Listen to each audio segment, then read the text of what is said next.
Paano nangyaring napasabog ng Kuwaiti Air Force ang jet fighter ng Amerika gayong magkaalyado sila? Take note ha, hindi lang isa, kundi tatlong US Air Force F-15E ang pinabagsak ng Kuwaiti Air Force gamit ang kanilang surface-to-air missile habang nasa himpapawid ang mga eroplanong pandigma ng Amerika.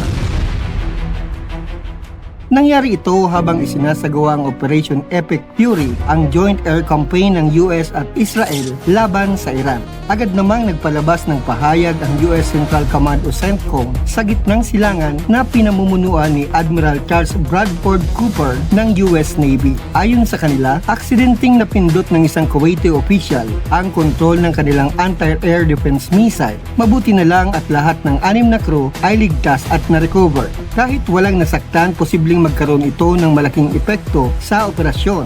Sa ngayon, masusi pa rin iniimbestigahan ang insidente upang malaman ang sanhi at maiwasan ang ganitong aksidente sa hinaharap. Sa kabila nito, mataas pa rin ang alert level sa gitnang silangan dahil sa patuloy na tensyon at digmaan.